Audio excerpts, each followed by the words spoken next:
Hi guys, welcome back to my channel. And today I've decided to do a little tour of my terrace. This is where most of my succulents grow, and I thought it would be interesting for you to see how they look like in September. Well, not right before, but quite shortly before they will move inside for the winter. Here, winter starts here in Germany, in South Germany, the winter starts in the middle of November. So until then, they will enjoy the sunshine. And here we will start with the temporary arrangement. I just put some of the things I wanted to multiply and propagate here in this pot together with this humongous Kalanchoe. You can see some Graptopetalum, some Echeverias here, another Graptopetalum. From Echeverias, there's an elegans, Black Knight, Echeveria, Topsy Turvy, Kalanchoe tomentosa, also Kalanchoe Fetchenkoi, Peperomia. I have no idea what it's doing here. It doesn't look bad. Normally I propagate my leaves like this here in the cocoa soil, but yeah. And this is also temporary arrangement. It's Rhipsalis together with the Rhapsalidopsis. I don't think they will like to be that close to each other, but for the winter they'll stay like that. And then we'll see what I'll do with them next spring. These are not succulents, fuchsia, and this is a kalanchoe. It's not blooming yet, but these three are one of my favorite echeverias. A pearl von Nürnberg and two echeverias Shavianas. Aren't they gorgeous? Here's the mango that I'm growing from seed, but what is more interesting is this. Let me take this so you can see this composition. Here are two alloys that I bought untitled, so unfortunately I cannot provide you with a name, and they're too little to try to identify them. But I think as they will grow, they will show their full glory. And they are in one pot together with the crustula, with the kalanchoe, and there's on the side there's an Atramiscus. I don't think it's really happy to be with these guys, but it doesn't seem like it has a choice. But I think I will keep them a little bit more dry, and then as the drop in the temperatures increases, they'll probably look even more spectacular. Here I have a Mammillaria elongata, and over here I have another Mammillaria with some other cacti that I'm trying to grow. And here is one of my favorite cactus. It's a Oreocereus trolley. I just love it. Kalanchoe tomentosa. I think it has something to do with chocolate soldier or something, a variety is called. And here's another beautiful composition.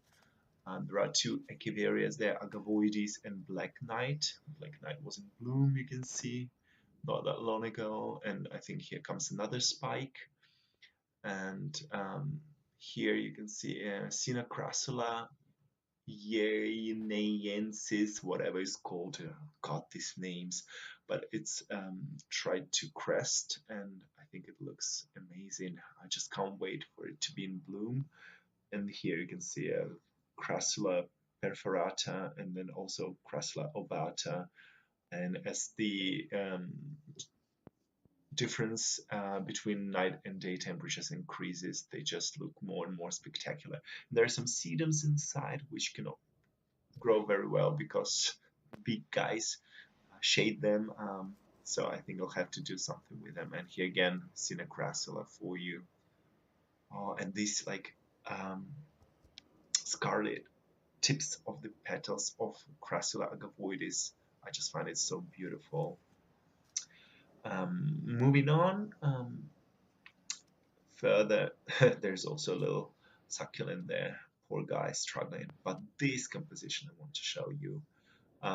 Even though I think I tried to combine incompatible, like this cactus definitely doesn't belong here, but I think nevertheless it looks quite beautiful. There is even a Puntia there, and Sedum, Stali, and also Crassula perforata with a Graptopetalum, Echeveria, Shaviana, Kalanchoe, and I think it doesn't look that bad.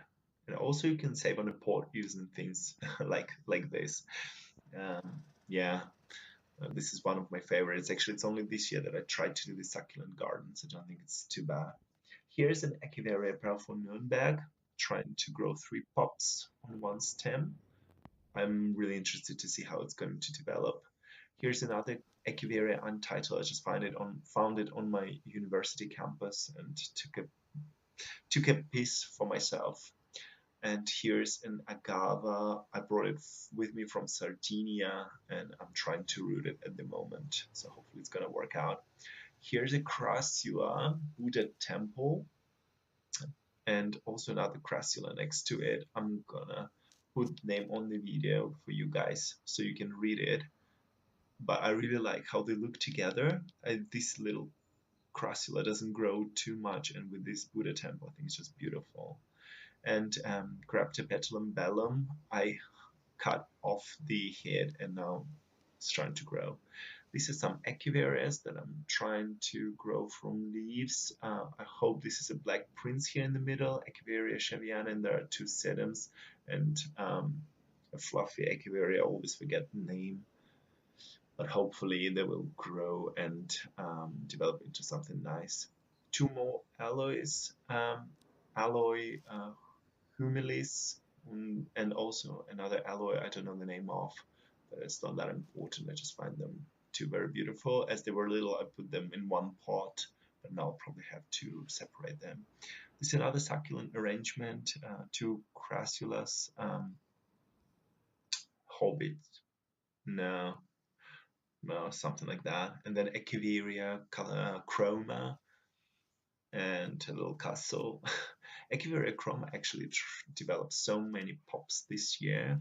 I kept some of them together with the mom, so we'll see how they look together as they grow and become larger, but I just love the colors of this Echeveria. So here's some other succulents, a Kalanchoe with a funny name, Becharensis, Echeveria colorata. Um, this is a pop from the mother plant that I don't have anymore. This is Echeveria tomentosa. This is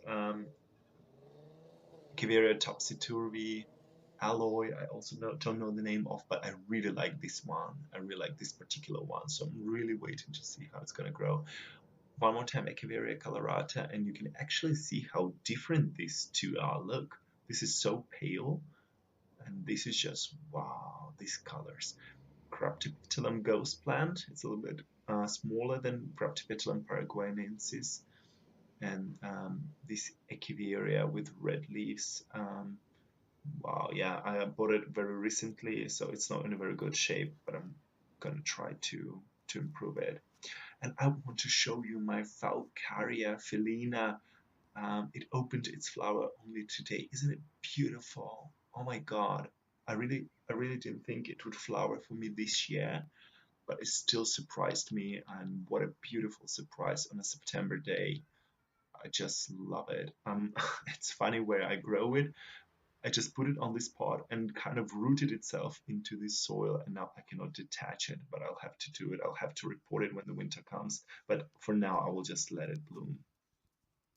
This is a very beautiful Echinacerias. Oh, it blooms so wonderfully. And this is a crassula. I have a couple of the same ones.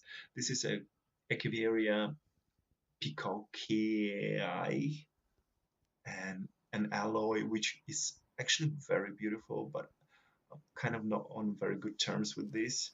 And this is one of my favorites. This is Craptiveria debi, and this is Echeveria Dina or Dina, but I cannot find it on the internet actually.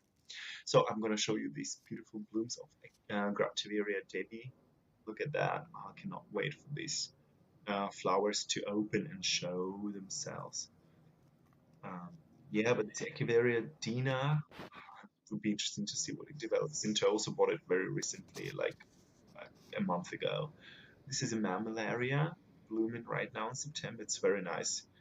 Another alloy. Sorry, I'm very bad with names. I probably have to do a video on each one, or like on separate groups, and tell you guys this is that and this is that. But since it's a tour, I just thought you will look at my plants and enjoy them with me. Crassula, I think it's a giant perforata, but I'm not sure. Also got it as a very little leaf. This is another mammillaria. I love these spikes. Look, oh my god! And this is a Echeveria, which I also don't remember the name of. I have to look it up. And some recently bought aloe I need to report, and some cacti. Yeah, so tiny. Echeveria shaviana again. I have so many of those. I don't know what I'm gonna do with it. And an astrophytum didn't bloom for me. I bought it also very recently, but I hope in next year it's gonna show what it's worth. Yeah, these little guys as well. So this is how it looks from the distance, and now we will move to a different part of my terrace. But before we do that, I'm going to show you also this little guy. It's a Senecio, and it blooms very nicely. Here I'll show you a picture of it in bloom. Yeah, it's worth it. Now it looks a bit sad, but anyway, I'll probably put it on just in my bed in the open space somewhere out of the pod. So guys, now we'll move to the second part of my terrace and see what I've got there.